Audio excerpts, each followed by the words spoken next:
1 Peter chapter 1 verse 13 to 24. మొదటి పేతురు మొదటి అధ్యాయం 13 నుంచి 24 వచనాలు మనం మార్చి చదువుతున్నాం. కాబట్టి ఈ మనసును నడుము కట్టుకొని నిబ్బర బుద్ధి గలవారై యేసుక్రీస్తు ప్రత్యక్షమైనప్పుడు మీకు తేబడుకు విషయమై సంపూర్ణ నిరీక్షణ కలిగి ఉండుడి.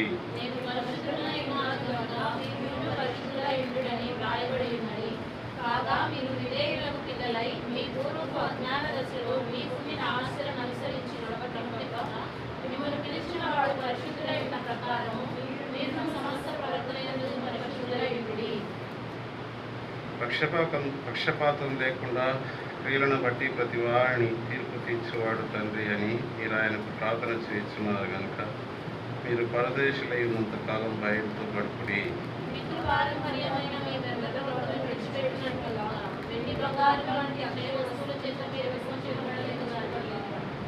అమూల్యమైన రక్తం చేత అనగా నిర్దోషము నిష్కలంగము గొర్రెపిల్ల వంటి క్రీస్తు రక్తం చేత విమోచించబడితేరని మీరు ఎరుగుదురు కదా.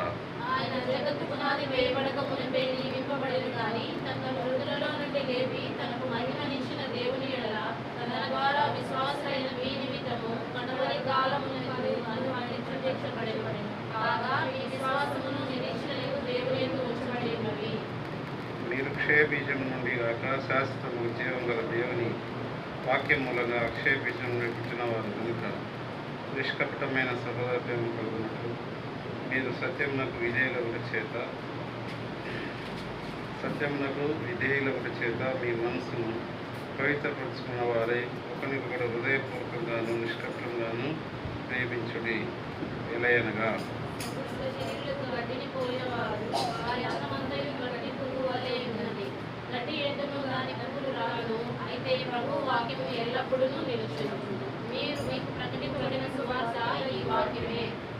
ప్రభు యొక్క సహాయం కొరకై మనం ప్రభు వైపు చూస్తాం.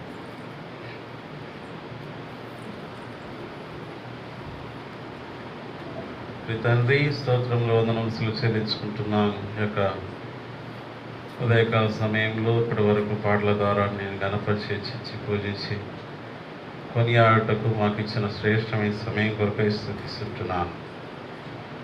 చదవబడిన వాక్యాన్ని విడిచి పంచిపెట్టండి. నిలబడుతున్న నిష్పడిన దాసులు చాటున మరొకపరచండి. నా నోటి మాట హృదయ ధ్యానం దృష్టికి అంగీకారం ఒకటి సహాయం ఇచ్చి నన్ను నీ ధర్మశాస్త్రంలో ఆశ్చర్యమైన సంగతి చూస్తుంటే మా కన్నులు తెరవండి. నా యొక్క నోటిలో మీ యొక్క వాక్కును నింపుతూ రమ్మని వేడుకుంటున్నాను. వెనగల చెవిని గ్రహించగల హృదయాన్ని దయచేయండి. చెదిరిపోయి తలంతో దూరపరచండి.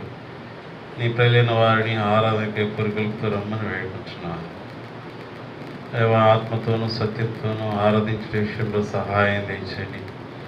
దేవా కృప చూపిస్తూ రమ్మని వేడుకుంటున్నాను. శత్రు యొక్క అంధకార చీకటి శక్తులను యేసుక్రీస్తు నామంలో బంధిస్తుంటున్నాను. దేవా మీ వాక్యం దేవా మరి సహాయం దయచేస్తున్నామని వేడుకుంటున్నాను. దేవా దయ చూపించండి, సహాయం దయచేయండి. ఈ సమయాన్ని మాకు ఆశను దీవెనకరంగా చేస్తున్నాను.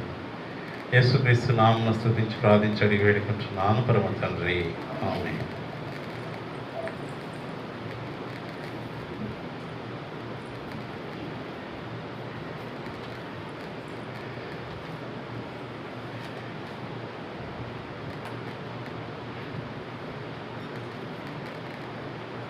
మొదటి పేతురు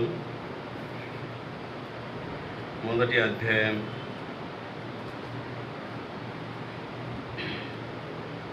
14-15 వచనాలు.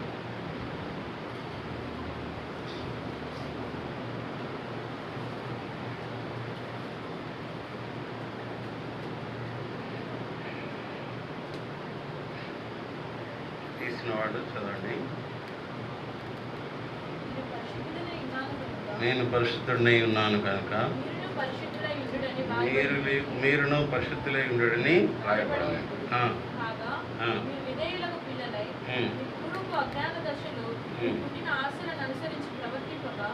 మిమ్మల్ని పిలిచిన వాడు పరిశుద్ధుడైన ప్రకారము మీరును సమస్త ప్రవర్తన ఎందుకు పరిశుద్ధులై ఉండుడి.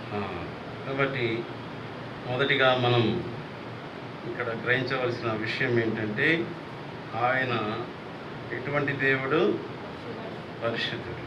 కాబట్టి మనల్ని కూడా ఏ విధంగా ఉండాలని కోరుకుంటున్నాడు? కాబట్టి కింద చూసినట్లయితే సమస్త ప్రవర్తన యందు పరిశుద్ధులై ఉండుడి. కాబట్టి మన దేవుడు ఎటువంటి దేవుడు చెప్పండి? పరిశుద్ధుడు. యెషయాలు అంటాడు కదా 6వ అధ్యాయంలో 3వ వచనాన్ని మనం చదువుదాం. యెషయా 6వ అధ్యాయం 3వ వచనాన్ని మనం చదువుదాం. సైన్యములకు అధిపతి యెహోవా పరిశుద్ధుడు, పరిశుద్ధుడు, పరిశుద్ధుడు, సర్వలోకము ఆయన మహిమతో నిండి ఉన్నదని గొప్ప స్వరంతో గాన ప్రతిగానాలు చేయించుడు. ఎవరు వీళ్ళు? దేవదూతలు. కాబట్టి దేవదూతలు కూడా ఏం చేస్తున్నాయంట? ఏం చేస్తున్నాయి? గాన ప్రతిగానాలు గొప్ప స్వరంతో చేస్తున్నాయి. పరిశుద్ధుడు, పరిశుద్ధుడు, పరిశుద్ధుడు. కాబట్టి ఈయన పరిశుద్ధుడైన దేవుడు. ఆయన ఒక్కడే పరిశుద్ధుడైన దేవుడు. లోకంలో చూసినట్లయితే పరిశుద్ధ గ్రంథం అని ఎక్కడ కూడా లేదు. ఒకే గ్రంథానికి, బైబిల్ గ్రంథానికి మాత్రమే పేరుంది. ఆయన పరిశుద్ధుడు కాబట్టి ఆ గ్రంథం కూడా పరిశుద్ధమైన గ్రంథం. అదేవిధంగా చూసినట్లయితే ప్రకటన గ్రంథం 4వ అధ్యాయం 8వ వచనంలో కూడా చూసినట్లయితే ప్రకటన గ్రంథం 4వ అధ్యాయం 8వ వచనాన్ని కూడా చదువుదాం. ఆ 4 జీవులలో ప్రతి జీవికి 6 రెక్కలు ఉండెను. అవి నిండి ఉన్నవి. అవి భూత వర్తమాన భవిష్యత్ కాలంలో ఉండు సర్వాధికారియు దేవుడునకు ప్రభు పరిశుద్ధుడు, పరిశుద్ధుడు. కాబట్టి ఆ యొక్క దేవదూతలు మానక ఏం చేస్తున్నాయంట? రాత్రింబవళ్ళు. కాబట్టి ఆ యొక్క దేవదూతలకి ఒకటే పని ఏంటి? దేవుణ్ణి ఆరాధించుట. కాబట్టి ప్రేమేంటి వాళ్ళరా, పరలోకంలో పనులేమీ ఉండవు. అక్కడ ఆకలి ఉండదు, దప్పిక ఉండదు, కాబట్టి పనులు ఉండవు. కాబట్టి ఒక పని మాత్రం ఉంటుంది. అదే పని? దేవుణ్ణి ఆరాధించడం. కాబట్టి పరలోకం చేసే పని, పరలోకంలో మనం చేయబోయే పని మనం ఇప్పుడు ఏం చేస్తుంటాం? భూలోకంలో దేవుణ్ణి ఆరాధిస్తుంటున్నాం. అదేవిధంగా ఆరాధించే వాళ్ళు కూడా దేవుడు ఆత్మ గనక ఆయన ఆరాధించేవారు ఆత్మతోనూ సత్యంతోనూ ఆరాధించారు. కాబట్టి అది కోరుకుంటున్నాడు. కాబట్టి ఆయన ఆరాధించేవారు ఆత్మతోనూ సత్యంతోనూ. కాబట్టి నేను పరిశుద్ధుడై ఉన్న ప్రకారం మీరు కూడా సమస్త ప్రవర్తన యందు ఏ విధంగా ఉండాలంట? పరిశుద్ధత కలిగి ఉండాలి. కాబట్టి ఈయన పరిశుద్ధత కలిగిన దేవుడు. ఈయన ఆరాధించే ప్రజలు కూడా పరిశుద్ధమైన ప్రజలు. కాబట్టి మనం ఎలా పరిశుద్ధపరచబడ్డాం? ఆయన యొక్క రక్తం ద్వారా. 1 యోహాను 1:7 ప్రకారం ఆయన కుమారుడైన యేసుక్రీస్తు రక్తం ఏం చేసిందంట? ప్రతి పాపం నుండి ఏం చేసిందంట? కడిగి పవిత్రపరిచింది. నువ్వెంత ఘోర పాపాత్ముడైనా యేసుక్రీస్తు రక్తం వలన, యేసుప్రభువా నేను ఒక పాపిని, నా పాపములు క్షమించండి అంటే ఆ పాపములన్నీ ఏం చేయబడతాయి? కొట్టివేయబడతాయి. కొట్టివేయబడినాయంటే ఇంకో చోట తుడిచివేయబడ్డాయి. నేను జ్ఞాపకం చేసుకును, క్షమించబడ్డాయి అంటే దేవుడు పాపములు క్షమించుటకు యోహాను సువార్తలు అంటాడు కదా, ఏముందంట? ఆయనకి అధికారం కలిగిన దేవుడు. పక్షవాయువు గల వాడితో అంటాడు, ఏమంటాడు? పాపములు క్షమించుటకు భూమి మీద మనుష్య కుమారునికి అధికారం కలదు. కాబట్టి ఎవరంటే వాళ్ళు క్షమించటానికి అధికారం ఉందే? ఈ లోకంలో చూసినట్లయితే పాపాలు పోవటానికి కాశీకి పోతున్నారు, కన్యాకుమారి పోతున్నారు, వివిధ పుణ్య స్థలాలకు వెళ్తుంటున్నారు పిల్లరా. అయితే ఆ యొక్క పాపం అనేది పోతుందా అంటే పోదు. కాబట్టి రక్తం చిందింపకుండా పాప క్షమాపణ జరగదు. కాబట్టి ఆయన కుమారుడైన యేసుక్రీస్తు రక్తం ప్రతి పాపం నుండి కడిగి ఏం చేస్తుంది? పవిత్రులుగా చేస్తుంది. కాబట్టి నువ్వు విశ్వాసంతో నువ్వు చేసిన పాపాలని యేసుక్రీస్తు ప్రభు దగ్గర, యేసు ప్రభా నా పాపంలో క్షమించంటే ఆ యొక్క పాపములన్నిటికీ ఏం జరుగుతుంటుంది? క్షమాపణ జరుగుతుంది. అందుకే దేవుడు వాక్యంలో ఉంది, ఆయన క్షమించుటకు సిద్ధ మనసు కలిగినటువంటి దేవుడు. క్షమించే విషయంలో ఆయన లాంటి దేవుడు ఎవరైనా ఉన్నారంటే లేరు. మామూలకు అయితే దేవుడు గ్రంథం సెలవిస్తుంది, ఆయన క్షమించుటకు ఎటువంటి మనసు కలిగిన వాడు? సిద్ధ మనసు కలిగినటువంటి వాడు. కాబట్టి ఈయన క్షమించుటకు సిద్ధ మనసు కలిగిన దేవుడు మన యొక్క పాపాలను క్షమించమని అడిగినట్లయితే మనం క్షమించబడతాం, నీతిమంతులు అవుతాం, పరిశుద్ధులు అవుతాం, పవిత్రులుగా అవుతాం. కానీ మన యొక్క నీతి క్రియల ద్వారా మనం పరిశుద్ధులం కాలేము. దేవుడు వాక్యం సెలవుస్తుంది, మానవ యొక్క నీతి క్రియలు దేవుడి దృష్టికి ఆయనకి ఎట్లా కనిపిస్తున్నాయంట? మురిగుడ్డలతో సమానం. కాబట్టి ప్రేమిటి వాళ్ళరా, మన యొక్క పాపంలో ఆయన క్షమించడానికి అధికారం కలిగిన దేవుడు, ఆయన పరిశుద్ధత కలిగిన దేవుడు. తనను సేవించే జనం కూడా ఎటువంటి సంతతి అంట? పరిశుద్ధ సంతతి, పరిశుద్ధ జనము, పరిశుద్ధ సంఘము, పరిశుద్ధ ప్రజలు. కాబట్టి పరిశుద్ధ ప్రజలు, నేను పరిశుద్ధుడను గనక మీరును కూడా. కాబట్టి ఈ మొదటిగా మనం ఒక విషయాన్ని మనం గమనిస్తూ వచ్చాం, ఆయన పరిశుద్ధత కలిగిన దేవుడు. రెండవది గమనించినట్లయితే 1 పేతురు 1వ అధ్యాయం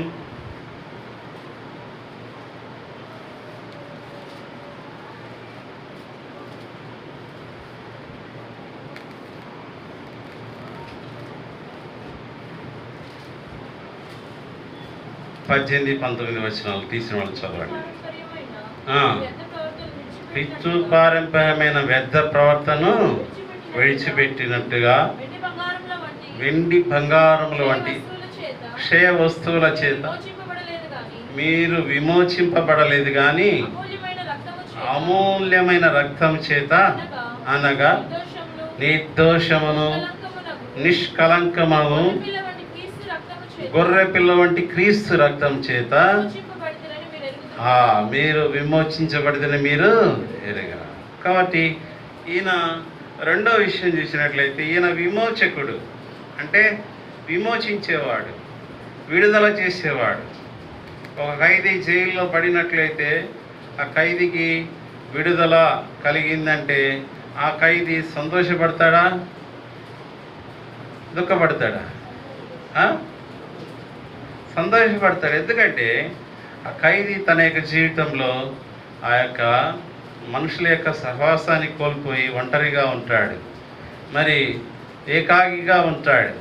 అయితే విడుదల సమీపించింది అని, విడుదల అనే డేటు ఫలానా రోజు విడుదల అవుతానంటే ఆ వ్యక్తికి ఏమి సంతోషం అనేది వస్తుంది. ఎందుకంటే జైల్లో చేసిన వ్యక్తి తన యొక్క ఫ్యామిలీకి, ఫ్రెండ్స్కి, బంధుమిత్రులకి ఏ విధంగా ఉంటాడు? దూరంగా ఉంటాడు.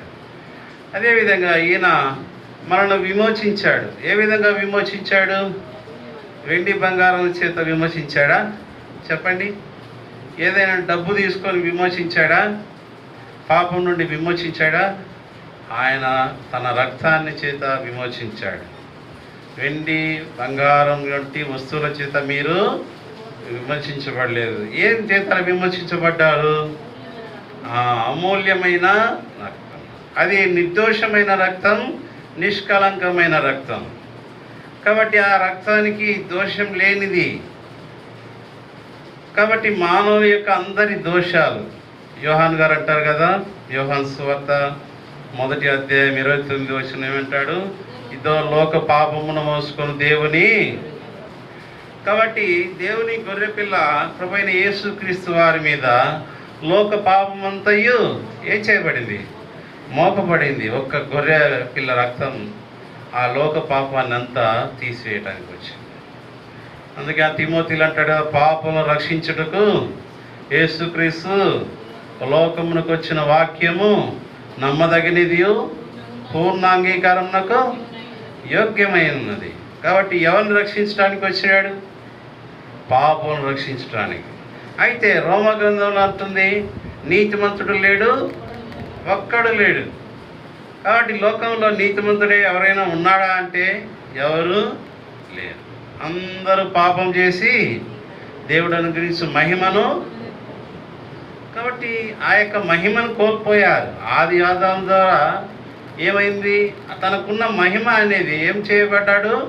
కోల్పోయాడు. కాబట్టి ఆదాము యేసుక్రీస్తు ద్వారా ఆ కోల్పోయిన మహిమను మరలా ఇస్తూ వచ్చాడు. కాబట్టి మనం విమోచించబడ్డాం. దేంతోటి? ఎక్కడి నుండి విమోచించబడ్డాం? పాపం నుండి, శాపం నుండి, మరణం నుండి అంటాడు కదా. ఎఫెసీయులకు రాసిన పత్రిక 2వ అధ్యాయం 1వ వచనం చదవండి. అపరాధముల చేతను, పాపముల చేతను 2:1 చదువు. ఎఫెసీయులకు రాసిన పత్రిక 2వ అధ్యాయం 1వ వచనం చదవండి. మీ అపరాధముల చేతను, పాపముల చేతను మీరు చచ్చిన వారే ఉండగా ఆయన మిమ్మల్ని క్రీస్తుతో కూడా. కాబట్టి మన యొక్క స్థితి ఎటువంటి స్థితి అంటే చెప్పండి? ఎటువంటి స్థితి? చచ్చిన స్థితి. అంటే పాపముల చేత, అపరాధముల చేత. కాబట్టి పాపం ఏంటి? ఆజ్ఞ అతిక్రమమే. పాపం వలన వచ్చు జీతం. కాబట్టి ఆజ్ఞ అతిక్రమం. ఆదాము మొదటిగా దేవుడు తినొద్దన్న ఆ యొక్క ఫలాన్ని ఏం చేశాడు? తింటూ వచ్చాడు. అప్పుడు తనలోనికి ఏమొచ్చింది? పాపం వచ్చింది. పాపం వలన వచ్చు జీతం. యాక్చువల్లీ మొదటిగా దేవుడు సృష్టించినప్పుడు ఆదాముకి మరణం అంటూ లేదు. అయితే తినకూడని దాన్ని తినడం బట్టి ఏమొచ్చింది? మరణం వచ్చింది. ఆ యొక్క ఇప్పుడు మరణాన్ని తీసివేయాలి. మరణం నుండి ఏం చేయాలా? నిత్య జీవం. అపరాధముల చేత, పాపముల చేత చచ్చిన వారి ఉండగా ఆయన క్రీస్తులో మిమ్మల్ని ఏం చేశాడు? బ్రతికించాడు. అందుకే దేవుడు లోకమును ఎంతో తన అద్వితీయ కుమారుని యందు విశ్వాసించువాడు నశింపక నిత్య జీవం పొందినట్లు. పిల్లరా, మనల్ని దేవుడు నిత్య జీవానికి వారసులుగా చేస్తూ వచ్చాడు. నిత్య జీవం అంటే ఏంటి? ఒక వ్యక్తి యేసు ప్రభు నమ్ముకున్న వ్యక్తి నిత్య జీవం అంటే పరలోక రాజ్యంలో నిత్యంగా తనకు రెండో మరణం లేకుండా నిత్యంగా యేసుక్రీస్తు ప్రభుతో జీవించే వ్యక్తిగా ఉంటాడు. రెండోది దానికి ఆపోజిట్గా ఏంటంటే, ఒక వ్యక్తి యేసు ప్రభువుని నమ్ముకోకుండా ఈ లోకంలో చనిపోతే ఆ వ్యక్తికి నిత్య నరకం, అక్కడ అగ్ని ఆరదు. కాబట్టి ఆ వ్యక్తికి నిత్య నరకము, వేదనకరమైన స్థలము. కాబట్టి ప్రియమైన వాళ్ళ అటువంటి దాని నుండి దేవుడు నిన్ను నన్ను విమోచించాడు. ఆయన విమోచకుడు. రెండోదిగా చూసినట్లయితే ఆయన విమోచకుడు. చూడండి, మనం చూస్తాం. యెషయా 44వ అధ్యాయం 22వ వచనాన్ని చదవండి. యెషయా 44వ అధ్యాయం 22వ వచనాన్ని తీసిన వాళ్ళు చదవండి.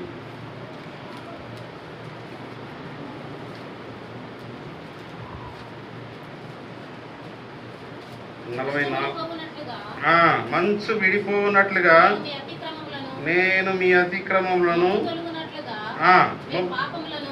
మొబ్బు తొలగినట్లుగా మీ పాపములను తుడిచివేసినాను. ఏం చేసినాడు? నేను నిన్ను విమోచించినాను. కాబట్టి నేను నిన్ను విమోచించి ఉన్నాను. ఎలా విమోచించినాడు? ఇక్కడ మంచు విడిపోనట్లుగా నీ అతిక్రమములను, మబ్బు తొలగిపోనట్లుగా నీ పాపములను ఏం చేసినాను? కాబట్టి ఆయన అతిక్రమములను మరి పాపములను తుడిచివేసినాడు. యెషయాలో 53 అంటాడు కదా, మన అతిక్రమ. యెషయా 53:5 చదవండి. మన అతిక్రమ క్రియలను బట్టి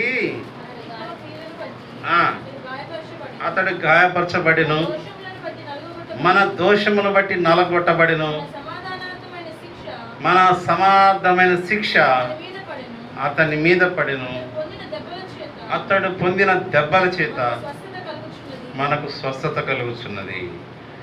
కాబట్టి ప్రియులారా, మన అతిక్రమ క్రియలను బట్టి ఆయన చేపడుతూ వచ్చాడు, గాయపరచబడుతూ వచ్చాడు. కాబట్టి నువ్వు శిక్షించబడాలి. నీ స్థానంలో ఎవరు శిక్షించబడ్డాడు చెప్పండి? నీకు ఏదో ఒక చేరాని పెద్ద మరి ఈ లోకంలో ఒక గొప్ప పనిష్మెంట్ నీకు వచ్చింది. ఒక పాపం చేస్తూ వచ్చావు, దానికి పనిష్మెంట్ ఏంటంటే ఏంటి ఏమంటారు, ఉరి శిక్ష అంటారు అనుకోండి. కాబట్టి ఒక వ్యక్తి ఉరిదీయబడాలా. అయితే ఆ వ్యక్తి బదులు ఇంకొక వ్యక్తి వచ్చి నేను నీకోసం ఏం చేయబడతాను, ఉరిదీయబడతాను అంటే, కాబట్టి ఆ వ్యక్తిని ఎవరు రక్షించారు? మొదటిగా ఉరి శిక్ష పడ్డ వ్యక్తిని. రెండో వ్యక్తి నేను నీకోసం ఏం చేయబడతాను, ఉరి శిక్ష వేయబడతానంటే ఆ మొదటి వ్యక్తిని ఎవరు రక్షించినట్టు? రెండో వ్యక్తిని రక్షించినట్టు. ఎందుకంటే తనకు రావాల్సిన ఉరి శిక్ష ఎవరు భరించాడు? రెండో వ్యక్తి భరిస్తూ వచ్చాడు. అదేగా ప్రియులారా, నీకు నాకు రావాల్సిన శిక్ష ఆయన కొట్టివేస్తూ వచ్చాడు. ఎందుకంటే ఆయన భరిస్తూ వచ్చాడు. ఎందుకంటే తన మొదటిగా మామూలుగా యోహాను రాసిన పత్రిక 1వ అధ్యాయం 12వ వచనం, ఎందరూ తన నామందు విశ్వాసం ఉంచుతారో వారందరికీ దేవుని పిల్లలటకు. కాబట్టి దేవుని పిల్లలకు అధికారం అనుగ్రహించిన దేవుడు నీ యొక్క నా యొక్క శిక్ష కొట్టివేసి ఆ శిక్ష తనే భరిస్తూ వచ్చాడు. అందుకే ప్రయాసపడి భారం మోసుకున్న సమస్త జనులారా నా యొద్దకు రండి, నేను మీకు. కాబట్టి పాపభారం చేత అలయించున్న నిన్ను నన్ను అందరినీ యేసుక్రీస్తు ప్రభువారు మరి పిలుస్తుంటున్నాడు. ఆయన నా యొద్దకు వచ్చేవాడిని ఏమాత్రము త్రోసివేయనని సెలవిస్తుంటున్నాడు. కాబట్టి ఇంత గొప్ప రక్షణను నిర్లక్ష్యం చేస్తే దేవుడి యొక్క ఉగ్రతను ఏం చేయలేం చెప్పండి, తప్పించుకోలేం. కాబట్టి ఆయన విమోచిస్తూ వచ్చాడు. ఇంకా చూడండి, 24వ వచనం కూడా చదవండి. యెషయా 44:24వ వచనం చదవండి.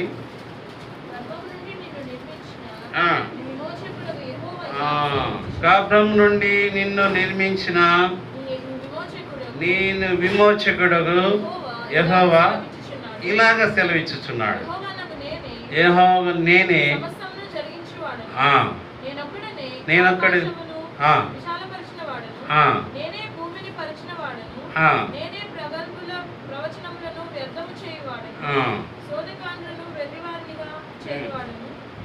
కాబట్టి మనకు 24వ వచనం చాలు. 24వ వచనం, గర్భం నుండి నిన్ను నిర్మించిన నీ విమోచకుడు ఇలాగా సెలవించు. కాబట్టి మన నిర్మాణకుడు అంటే మరి ఇంటిని నిర్మించేవాడు బిల్డర్. ఆ బిల్డర్కి తెలుసు ఇది ఎలా నిర్మించాడు అని. అదేవిధంగా నీ యొక్క నిర్మాణకుడు నిన్ను విమోచించిన, గర్భం నుండి నిన్ను నిర్మించిన విమోచకుడు యెహోవా ఇలా సెలవిస్తున్నాడు. కాబట్టి ఈయనే ఆకాశంను విశాలపరిచాడంట, భూమిని ఏం చేశాడంట, పరిచినాడంట. కాబట్టి ఈయన సృష్టికర్త. కాబట్టి ఈయనకు ఏం పేరు చెప్పండి? ఈ విమోచకుడికి ఏం పేరు? సృష్టికర్త. అంటే సృష్టిని చేసినటువంటి దేవుడు. కాబట్టి ప్రియులరా, ఇప్పుడు చూసినట్లయితే సృష్టి చేసిన దేవుడిని వదిలేసి సృష్టికర్తను వదిలేసి ఏం చేస్తున్నారు? ఇప్పుడు సృష్టిని పూజిస్తున్నారు. అంటే భూమిని విశాలపరిచిన వాడు ఎవరు చెప్పండి? ఈయనే అంటున్నాడు కదా. ఇప్పుడు భూదేవిని పూజిస్తారు. ఆకాశంను విశాలపరిచిన వాడు ఆయనే. కాబట్టి సూర్యచంద్ర నక్షత్రాలను పూజిస్తుంటున్నారు. ఎంత పాపం!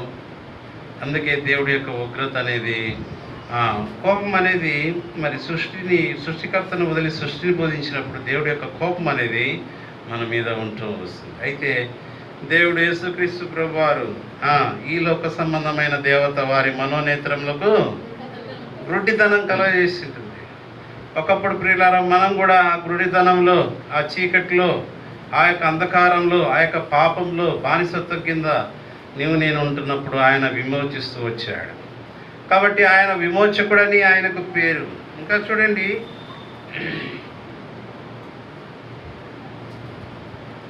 ప్రకటన గ్రంథం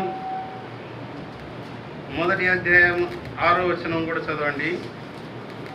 ప్రకటన గ్రంథం 1వ అధ్యాయం 6వ వచనం.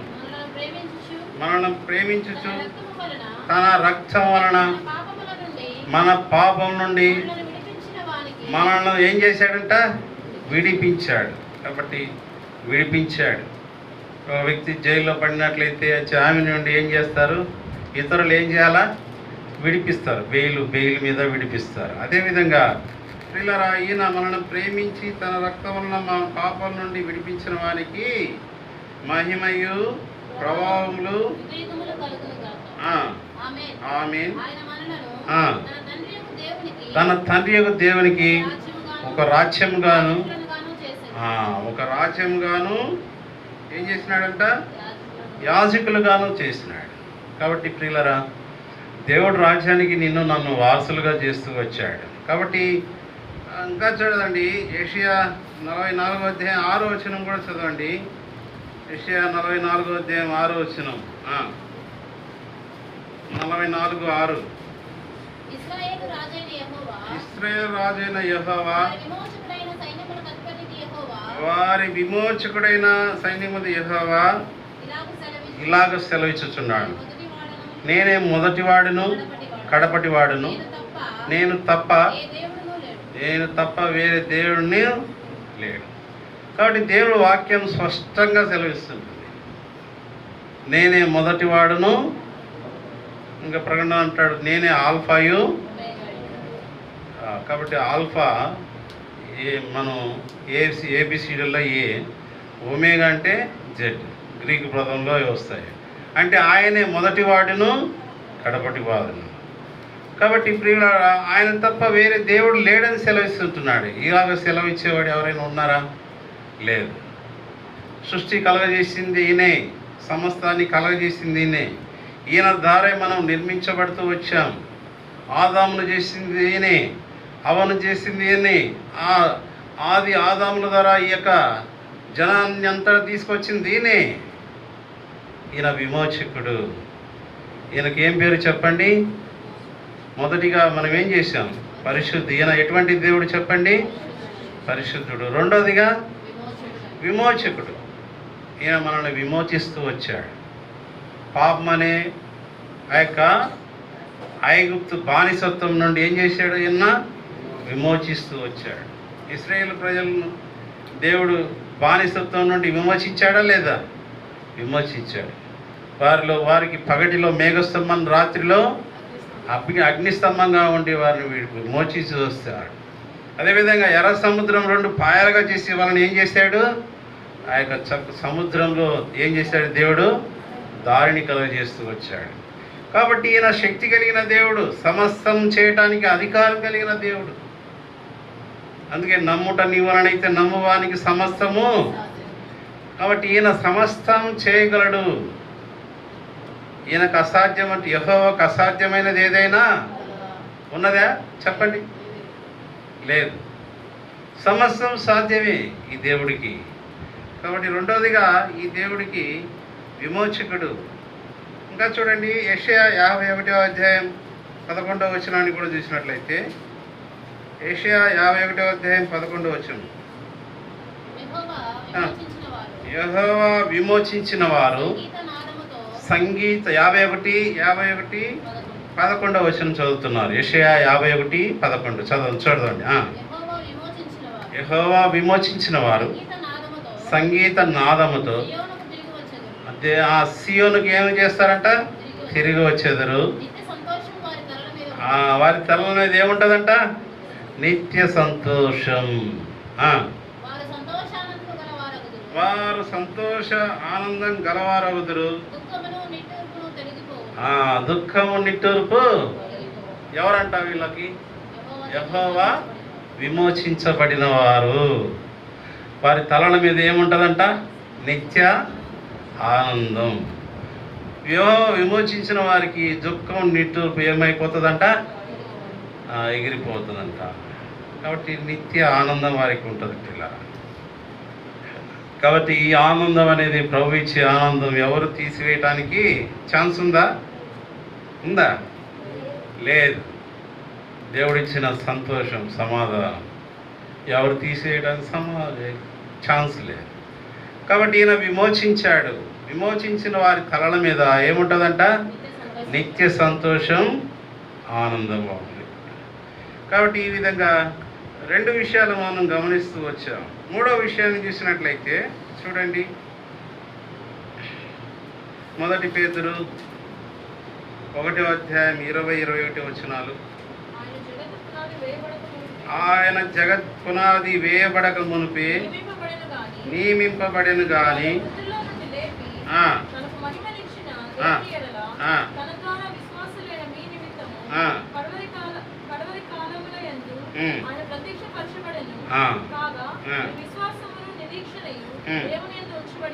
కాబట్టి మన యొక్క విశ్వాసం, నిరీక్షణ ఎవరింద ఉంచబడిందంట?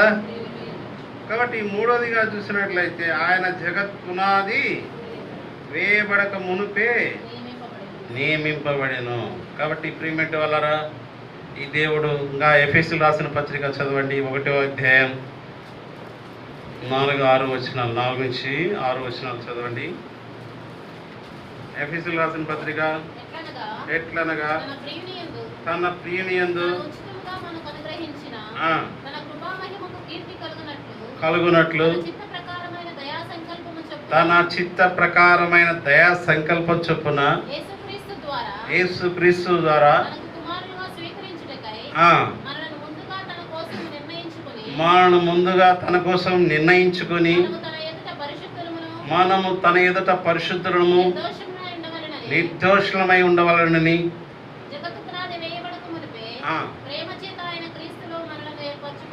కాబట్టి మనల్ని ఎప్పుడు ఏర్పరచుకున్నాడో చెప్పండి. జగత్ పునాది అంటే కొన్ని వేల సంవత్సరాల క్రితం, అంతేనా? జగత్ పునాది వేయబడింది మనకు ఏమన్నా తెలుసా? కొన్ని వేల సంవత్సరాల క్రితం ఆయన నిన్ను నన్ను ఏర్పరచుకున్నాడు. కాబట్టి జగత్ పునాది వేయబడకుంపై ఏర్పరచుకున్న దేవుడు. 4వదిగా మనం చూసాం. మొదటిగా ఏంటి చెప్పండి? ఆయన పరిశుద్ధుడు. రెండవదిగా చూసినట్లయితే ఆయన మన విమోచకుడు. ఆయన మూడవదిగా చూసినట్లయితే ఆయన మనల్ని ఎప్పుడు ఏర్పరచుకున్నాడంట? జగత్ పునాది వేయబడక మునిపే క్రీస్తులో మనల్ని ఏర్పరచుకున్నాడు. 4వదిగా చూసినట్లయితే చదవండి, 1 పేతురు 1:24 వచనం. సర్వ శరీరు గట్టిని పూరిన వారు వారి అందమంతయు గడ్డి పువ్వు వలె ఉన్నది. గడ్డి ఎండును, దాని పువ్వును రాలును. అయితే ప్రభు వాక్యం ఎల్లప్పుడూ నిలుచును. కాబట్టి సర్వ శరీరం ఎవరిని పోలినవారంట చెప్పండి? గడ్డిని. వారి అందమంతయు గడ్డి పువ్వులే, పువ్వులే ఉన్నది. గడ్డి ఎండును, దాని పువ్వు రాలును. అయితే ప్రభు వాక్యము, కాబట్టి ఎల్లప్పుడూ నిలిచే దేవుడు వాక్యం అంటాడు కదా యేసుక్రీస్తు ప్రభు వారు. భూమి ఆకాశములు నా మాట ఏమైపోదంట? ఒక పుల్లైనని ఏం చేయదంట? కాబట్టి ప్రియమైన వాళ్ళరా, దేవుడు వాక్యం అనేది నిరంతరం నిలిచి ఉండేది. కాబట్టి సర్వ శరీరులు మనం ఎటువంటి వారం చెప్పండి? గడ్డిని పోలిన వారం, పువ్వు వంటి వారం. వారి అందమంతయు గడ్డి పువ్వు వలె ఉన్నది. గడ్డి ఎండును, పువ్వు కాలిపో. అయితే ప్రభు వాక్యం ఎల్లప్పుడూ నిలిచు. కాబట్టి ప్రియులారా, మన దేవుడు వాక్యం అనేది ఎల్లప్పుడూ నిలిచేదిగా ఉంటుంది. కాబట్టి 4వది చూసినట్లయితే ఆయన వాక్యమై ఉన్న దేవుడు. మొదటి యోహాను రాసిన పత్రిక 1వ అధ్యాయం 1వ వచనం ఏమంటాడు చెప్పండి? వాక్యం ఆది వాక్యము నేను దేవుని యొద్ద ఉండను. వాక్యమే ఏమైందంట? కాబట్టి ఈ వాక్యం అనేది ఎల్లప్పుడూ ఏం చేస్తుందంట చెప్పండి? నిల్చును. అంటే ఈయన ఎల్లప్పుడూ నిలిచేటువంటి దేవుడు. తరతరాలు మారిన, యుగాలు మారిన, ఈయన మార్పు లేనటువంటి దేవుడు. ఈ దేవుడు మారినటువంటి దేవుడు. ఇక మారుతున్న సమాజంలో ఈయన మార్పు లేనటువంటి దేవుడు. ఈయన మాట తప్పని దేవుడు. వాగ్దానాన్ని ఏం చేస్తాడు? నెరవేరుస్తాడు. కాబట్టి ఈ వాక్యమైన దేవుడు, వాక్యం శరీరధారిగా ఎవరి మధ్య వచ్చిందంట? యోహాను సువార్తలో మొదటి అధ్యాయం చదవండి. ఆ వాక్యం ఎవరి మధ్యకి వచ్చింది? ఆదియందు వాక్యముండెను, ఆ, వాక్యము దేవుని యొద్ద ఉండెను, ఉమ్, వాక్యము దేవుడై ఉండెను. ఉమ్, ఆయన ఆదియందు దేవుని యొద్ద ఉండెను, ఉమ్. సమస్తమును ఆయన మూలంగా కలిగెను. ఉమ్, కలిగినదేదీ ఆయన లేకుండా కలగలేదు. ఉమ్. ఆయనలో జీవముండెను, ఉమ్. ఆ జీవము మనుషులకు వెలుగై ఉండెను. లేదు, 14 వచనం చదవండి సిస్టర్. ఆ వాక్యము శరీరధారి ఆ వాక్యము శరీరధారి అయి సత్య సంపూర్ణుడుగా మన మధ్య ఆ, నివసించెను. కాబట్టి కృపా సత్య సంపూర్ణుడుగా మన మధ్య నివసించెను.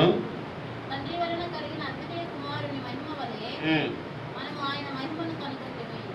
కాబట్టి ఆయన మహిమను కనుగొంటిమి. కాబట్టి ఆ వాక్యమే దేవాది దేవుడే ఎట్లా వచ్చినాడంట? ఎట్లా వచ్చినాడు?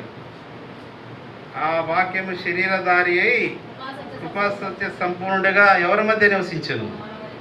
కాబట్టి కృపా సత్య సంపూర్ణుడు శరీరధారి అంటే యేసుక్రీస్తు ప్రభువారు మన మధ్య నివసిస్తూ వచ్చాడు. ఆయన ఎన్ని సంవత్సరాలు మన మధ్య నివసిస్తూ వచ్చాడు? 33.5 సంవత్సరం ఆయన ఈ లోకంలో జీవిస్తూ వచ్చాడు. ఈ దేవాది దేవుడే ఆయన పరలోకాన్ని విడిచి భూలోకానికి వచ్చినాడు. దేని ఉద్దేశం ఏంటంటే నీ యొక్క నా యొక్క రక్షణ కొరకై, నీ యొక్క నా యొక్క పాప విమోచన కొరకై. నేను పాపం నుండి క్షమించబడాలంటే రక్తం చిందింపకుండా పాప క్షమాపణ జరగదు. యేసుక్రీస్తు ప్రభువారు ఈ లోకానికి రాంది ఆ యొక్క పాప క్షమాపణ జరగదు. ఏ నామమున ఏం లేదంట? రక్షణ. అయితే అన్ని నామముల కంటే హెచ్చైన నామం ఈ నామము ద్వారానే మనకు రక్షణ కలగాలని నియమించబడింది. ప్రియమైన 4వది చూసినట్లయితే ఈయన వాక్యమై ఉన్న దేవుడు. ఎటువంటి దేవుడు చెప్పండి? వాక్యమై ఉన్న దేవుడు. ఆ వాక్యమే శరీరధారిగా మన మధ్య వచ్చి నివసించింది. కాబట్టి ఆ వాక్యం ద్వారానే ఆయన లోకంలో ప్రతి మాట మాట్లాడుతూ వచ్చాడు. సాతాను జయించి మనుషుడు రొట్టె వలన మాత్రం కాదు కానీ దేవుడి నోటి నుండి వచ్చి ప్రతి మాట వలన. కాబట్టి వాక్యం ద్వారానే సాతానుకు జవాబిస్తూ వచ్చాడు.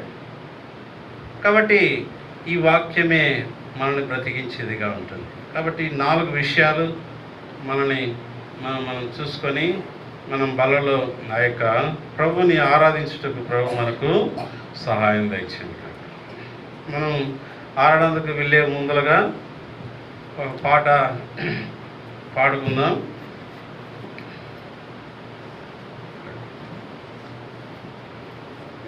ముందు లేచి ఒక పాట పాడుకుందాం.